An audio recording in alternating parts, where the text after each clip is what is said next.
हम सब इतने व्यस्त हैं कि हम जिनसे जुड़े हैं, जो नजदीकी लोग हैं, दोस्त हैं, रिश्तेदार हैं, हमें पता भी नहीं चलता कब हमारे मुंह से कुछ ऐसा निकलता है कि उनको बुरा लग जाता है।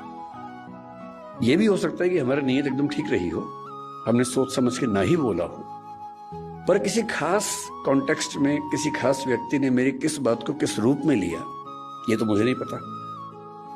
कई बार ऐसा होता है कि मैंने अपनी ओर से कुछ गलत नहीं किया, पर सामने वाला मुझसे नाराज है, मुंह फुला के बैठा है। मुझे पता भी नहीं है, पता हो तो मैं उससे माफी मांग भी लूं, मुझे पता ही नहीं है। वो कहेगा भी नहीं, उसका भी गुरूर है, सम्मान है, आत्मसम्मान है, कैसे कहे, कैसे खुद याद दिलाई कि तुमने एक बार ऐसा कह दिया था तो मैं नाराज हूं। तो जब मैंने सुना कि मेरे बहुत सारे दोस्त जैन परिवारों से आते हैं, उनमें से एक ने 8-10 साल पहले जब मुझे पहली बार व्हाट्सएप पे भेजा मिच्छामी दुक्कड़म, तो मुझे लगा पता नहीं क्या स्पेलिंग मिस्टेक तो नहीं, क्या लिखा है।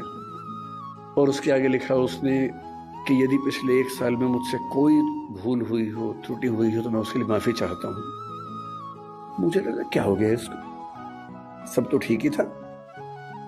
तो क्योंकि मेरा बड़ा अच्छा दोस्त है, मैंने कहा जाओ माफ किया। कोई बात नहीं। फिर मैंने उससे पूछा, मैंने कहा क्या मामला क्या है।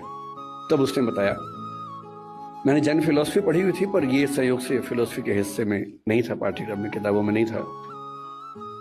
तो जब मैंने सुना कि साल में एक ऐसा दिन है जब आपको बिना किसी वजह के माफी मांग लेनी है, कि शायद कोई गलती हुई हो, नहीं भी हुई तो हम एज्यूम कर लेते कि गलती हुई होगी और मुझे माफ कर दो भाई। मुझे लगा कि किसी समाज के रिश्तों को इंटैक्ट रखने के लिए, बनाए रखने के लिए, ये कितना सुंदर त्योहार है।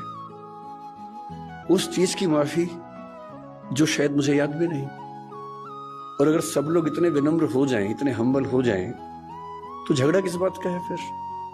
और अगर यही स्थिति सारे धर्मों में हो जाए, सारे देशों में हो जाए, तो फिर क्यों झगड़ा है। अगर एक बार पाकिस्तान हमसे मिच्छामी दुक्कड़म कह दे तो दिक्कत ही खत्म हो जाएगी। हम सब इतने